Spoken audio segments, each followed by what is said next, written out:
qui s'appelle Ham, qui a donné naissance aux Africains, puisqu'il s'est installé en Somalie aujourd'hui, et il est l'ancêtre de tous les Africains. Il y a un autre fils qui s'appelle Liath, lui qui est parti vers le nord-est de l'Asie. Il a donné naissance à la race indo-européenne, aux Mongols, aux Tatars et aux Européens d'aujourd'hui. Et puis il y a un autre fils qui est resté sur place, qui s'appelle Sam, et c'est l'aîné des enfants de Noé, et qui a donné naissance à toute la population sémite, c'est-à-dire les Araméens, les Arabes et les Hébreux qui sont une branche des Arabes. C'est-à-dire que les Hébreux étaient des petits-enfants des Arabes, et puis après d'autres tribus arabes sont devenus les petits-enfants d'un des Hébreux qui est Ismaïl. Mais à l'origine, ce sont des tribus arabes qui sont venues s'installer en Irak. Et dans ces tribus, il y a un monsieur qui habite une ville qui s'appelle Our. Il a traversé le fleuve pour monter dans une autre ville, dans le nord de l'Irak, le nord-est de la Syrie, qui s'appelle Harran, la ville de Harran. Et de Harran, il est descendu à Damas. Et de Damas, il est descendu à Bir Sheba ou Bir Sab'a, que vous connaissez, puisque vous l'avez entendu pour l'attaque d'Israël contre Gaza. Il y a eu des tirs du Gaza sur Bir Sheba, Bir Sab'a, qui est une ville au sud-est de Gaza. Ben, ce monsieur, c'est Ibrahim alayhi salam.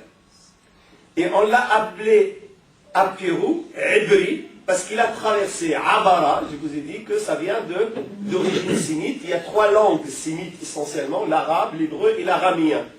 Et ces langues, ils ont pour caractéristique qu'on peut ramener tous les verbes et tous les mots d'ailleurs à trois consonnes. Donc Abara, traverser. Et ceux qui ont traversé le fleuve, on va leur donner l'adjectif de Al-Ibri. Les Hébreux, ceux qui traversent. Et la première fois qu'on voit le terme Apirou, le terme hébreu, le terme Ibri, c'est lorsque Ibrahim alayhi salam quitte pour Haran et vient s'installer en Palestine. Mais qu'est-ce que nous dit la Bible? Quand il est venu en Palestine, qu'est-ce qu'il a fait? Est-ce qu'il a chassé la population? Ou est-ce qu'il a pris possession d'une terre désertique? C'est pas ce qu'il a fait. Pourtant, la Bible dit que c'est Dieu, l'Éternel, qui lui a demandé de quitter son père, de quitter son village, et d'aller dans la terre de Canaan, où Dieu va lui donner un refuge. On s'attend à ce qu'il trouve une terre désertique, et qu'il s'installe là-bas. Là, c'est pas du tout ça. Ibrahim, il a trouvé des gens qui habitaient la terre de Canaan, et il a négocié, il a acheté, il a payé avec de l'argent et avec des bêtes, l'arpent de terre qu'il a acheté. Il a même acheté la grotte dans laquelle il a enterré sa femme, Sarah, et lui-même, il est enterré dans cette même grotte.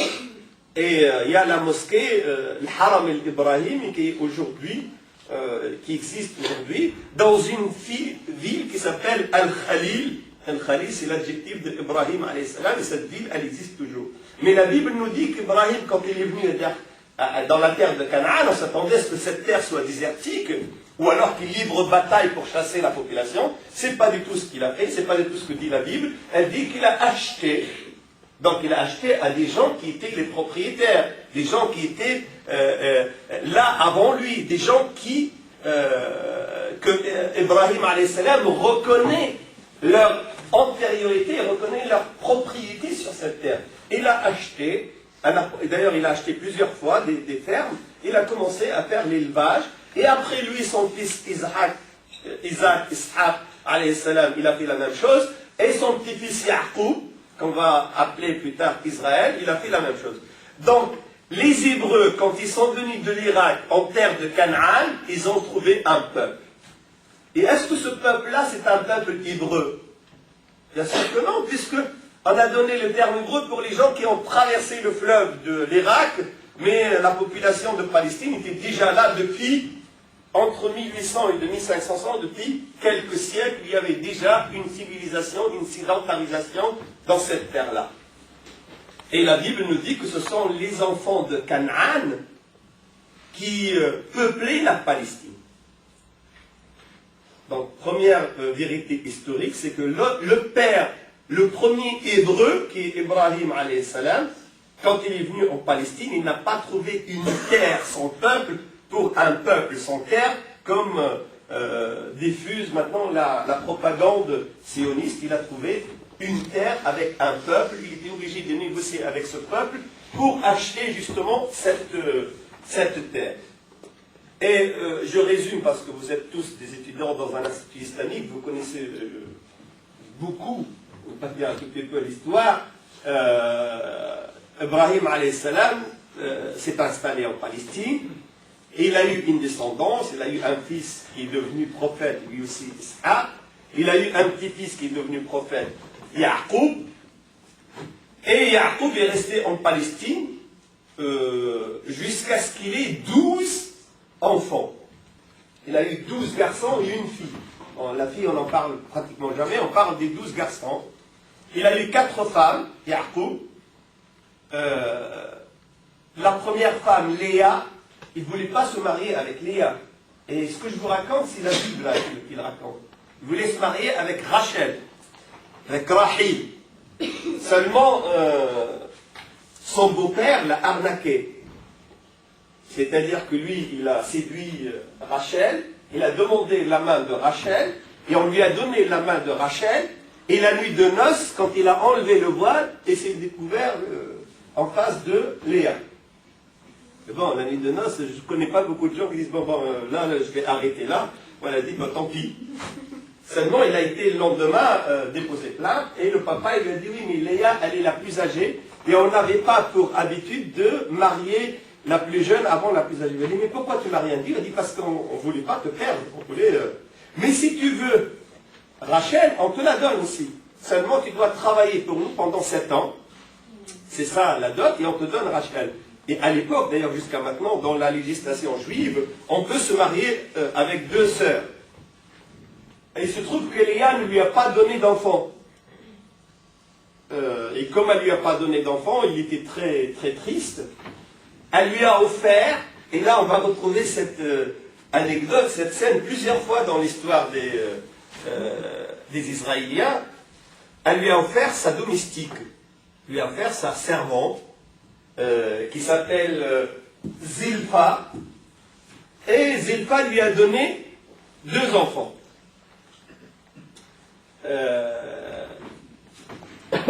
Et là, pour les femmes, elles doivent comprendre que la psychologie de la femme, depuis Ève jusqu'à maintenant, n'a pas trop changé.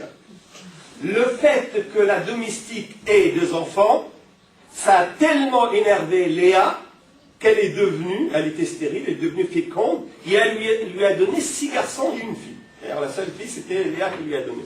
Elle lui a donné 6 garçons.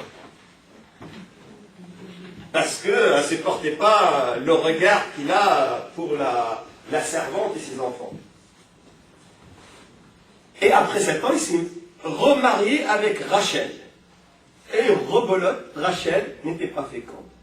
On sait qu'elle était stérile. Ça ne peut pas être Jacob, parce qu'il a déjà 8 garçons déjà. Et Rachel, elle a dit, je ne peux pas faire moins que ma sœur. Ma sœur, elle a offert sa servante, moi je peux offrir ma servante. Elle lui a offert sa servante, qui s'appelle Bilha, et la servante lui a donné 2 garçons. Et puis il a fallu que la servante donne 2 garçons pour que l'écuriste de Rachel se mette en marche, et elle lui donne 2 garçons, ce sont les 2 derniers, Youssef et Benjamin, Joseph et Benjamin. C'est pour ça, nous, quand on parle du dernier, on dit le Benjamin, parce que c'est le dernier des fils, c'est rentré dans notre culture d'une manière inconsciente, le Benjamin, c'est le dernier, puisque c'est le dernier des fils de Jacob. Il y a eu une scène racontée par la Bible que Jacob, il a livré bataille contre Dieu, dans une autre version, contre un ange envoyé par Dieu, et comme c'est Jacob qui a vaincu Dieu, c'est lui qui a gagné la bataille, on l'a appelé Israël. On lui a donné comme qualificatif, comme adjectif, Israël. Et Israël, en hébreu, ça veut dire Abdullah. elle, il, c'est comme Jibraïl, Israfil, Azraïl, Israël. Le il, c'est Allah, dans la langue hébraïque. Et Isra, c'est le serviteur, c'est l'adorateur, si vous voulez, c'est l'équivalent de Abdullah. Donc on l'a appelé Israël, et on a appelé les 12 garçons qu'il a obtenus de ces 4 femmes, les fils d'Israël. Et ce sont ces 12 garçons qui sont les ancêtres des Juifs en général, des Israélites en particulier. Et ça, c'est la Bible qui raconte ça. Seulement, il y a un hic, et ce hic, il est extrêmement important. Et rappelez-moi, parce que le hic, je vais le mettre entre parenthèses, si je l'oublie, dites-moi hic, comme ça, je vous dis, c'est quoi le problème. Yacoub, Israël, avec ses 12 enfants, vivaient tranquillement en Palestine. Ils étaient des éleveurs. Ils avaient des bêtes, ils avaient des champs, ils étaient des agriculteurs, des éleveurs. D'ailleurs, les Juifs, dans toute leur histoire, n'ont rien fait d'autre que l'agriculture et l'élevage. Il a fallu qu'ils viennent en Occident et que les rois chrétiens aient besoin d'argent, et comme le christianisme interdit l'intérêt, comme le judaïsme d'ailleurs, mais le christianisme, comme il arnaque avec Dieu, ils ont dit il est interdit aux chrétiens de prêter à un chrétien avec intérêt. Mais il n'est pas interdit aux chrétiens de prendre de l'argent à un juif, surtout que les juifs étaient très très mal vus par les chrétiens. Et les juifs avaient le même intérêt. Ils disent qu'il est interdit de juifs de prêter à un juif avec intérêt. Mais que le juif prête à un chrétien ou à un musulman avec intérêt, c'est pas interdit. D'ailleurs, jusqu'à maintenant, ils font ça comme ça. Donc les rois chrétiens ont demandé aux juifs de faire les banquiers. Et ça a commencé à Venise. Et les Juifs, ils avaient appris par les musulmans que les musulmans ne transportaient pas de l'argent. Les musulmans, surtout en Espagne, il y avait une nouvelle civilisation, une nouvelle religion qui était en marche. Il y avait tellement de confiance entre les musulmans, quand il y a un marchand à Cordoue qui veut acheter des livres ou il veut acheter un ordinateur à Bagdad, il ne va pas transporter de l'or et de l'argent parce qu'il y a des pirates, parce que la route n'était pas nécessairement sûre. Donc, les musulmans, ils ont inventé ce qu'ils appellent un sac. Un sac, c'est-à-dire une lettre de reconnaissance. Oh, toi, mon ami, le marchand de Bagdad, donne à cette personne 5-6 ordinateurs.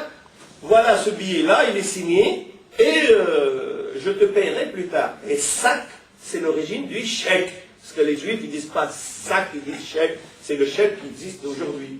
Donc les Juifs, il y a un Juif dans la ville de Venise qui s'est installé sur un banc et puis qui traitait l'argent, et en contrepartie, on lui donne un sac, un chèque, c'est-à-dire une reconnaissance de dette. Et quand on demandait aux gens, vous allez où? Je vais au Juif qui est sur le banc, je vais au banc, je vais à la banque. Donc on a pris le terme de banque plus tard, mais ça a commencé par une nécessité chrétienne qui a obligé les Juifs à travailler l'argent. Sinon, les Juifs étaient toujours des éleveurs. Et Jacob était un éleveur. Palestine, comme vraiment une terre offerte par Dieu, à ce moment-là, toute la prétention israélienne est fausse, c'est un mensonge. Ou alors, ils considèrent que la Palestine, elle est offerte par Dieu, mais ils ont désobéi à Dieu.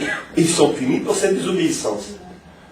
Mais on ne peut pas quitter sa terre et aller s'installer dans un autre pays, pas provisoirement, puisqu'ils sont restés en Égypte 430 ans. 4 siècles. Plus de 4 siècles. Il a fallu attendre à peu près 1250 pour que Moussa alayhi salam, ait pour mission, un ordre de mission divin, de faire sortir son peuple qui a été maltraité par les pharaons, par les Coptes égyptiens, et de les ramener vers la terre de Canaan. Mais après 4 siècles de résidence, 4 siècles où ils n'ont laissé personne en Palestine, puisque Yacoub, il a même pris les ânes, les ânesses, les brebis, il n'a laissé personne. Donc pendant 4 siècles, ils ont déserté cette terre-là, qui normalement avait été offerte, selon leurs prétentions,